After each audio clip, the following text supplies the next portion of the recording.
Hey kiddies, it's Triple Feature Tuesday once again, and this week we look at the Unkillable LL Cool J. That's right, more horror movies, because horror movies. I just love them. And with the beginning of the Christmas season, what with November 1st, let's, fight this as much as possible. Now, I'm not saying we declare war on Christmas, because that is absurd. Let's just balance everything out. So we're going to drag Halloween out just a little bit longer with some scary movies. I love them. Horror movies have certain tropes and cliches. The girls will run up the stairs instead of out of the house. They will take their clothes off. Guys will be stupid and drunk. And usually the black guy is the first guy to go. But we're going to look at 3 movies in which the black guy does not die. LL Cool J. Ladies love Cool James. He has been in at least 3 horror movies, and in each of them he has lived, which is a feat that, it's difficult to pull off even the once, let alone 3 times. But LL did it, and he did it with style every time. Well, at least 2 of the 3 times. So one of the times he's just sort of, just made it out of there. But the other 2, very, very stylish and incredible. So we're going to be going in order of increasing danger to LL and or incredibleness of his triumph. So our menu is going to include Halloween, H2O, Mindhunters, and Deep Blue Sea. 20 years after that fateful Halloween night in 1972, Jamie Lee Curtis has seemingly moved on with her life. She has changed her name from Laurie Strode to Carrie Tate, and dealing with 20 years worth of post-traumatic stress / survivor's guilt, and is now running as the headmistress at a very posh boarding school where her son, Josh Hartnett, also attends.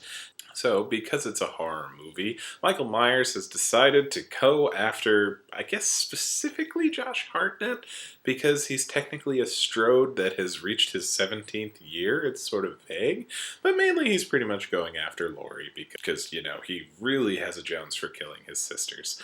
One of the security guards is LL Cool J, and we see him as an aspiring romance novelist, perpetually reading his latest prose to his wife, while helping Josh Hartnett, sneak out of the boarding school and get a little booze for his girlfriend, and, make all the sacrifices and invoke Michael Myers' presence because, again, horror movie.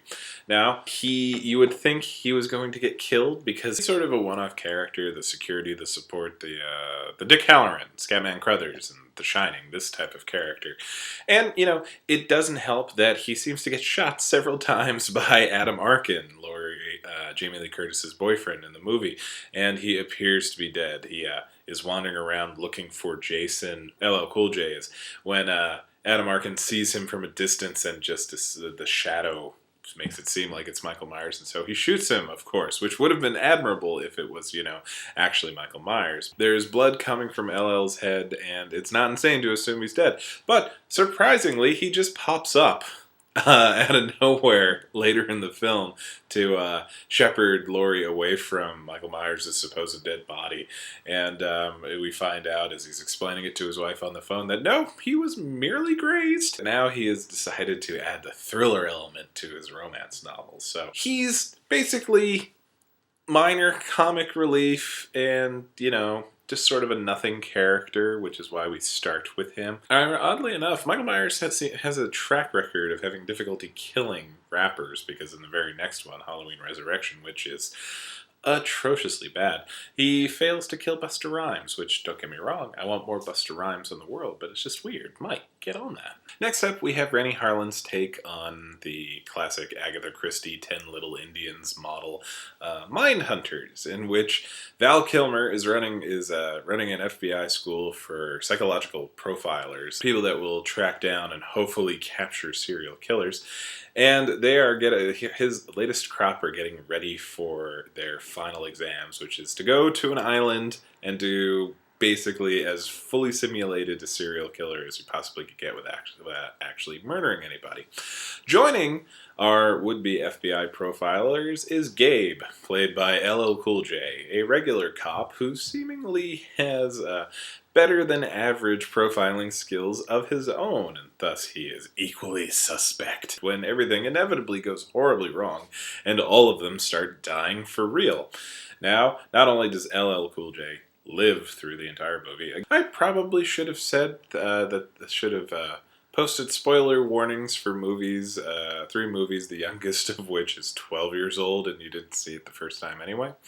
But LL Cool J does, in fact, live through this one, and he has this really incredible moment where it's like him and Clifton Collins are trapped at the end of a hallway that is covered in electrified water, and there's seemingly no way for them to get out. LL takes his gun, shoots holes in the walls so that he can actually traverse the wall, sort of scaling it sideways without touching the ground. It's really something because, LL Cool J, no athletic slouch. He is perpetually in pretty good shape. And he just is owning the whole scene because you will not stop him. You stupid FBI profilers / serial killers.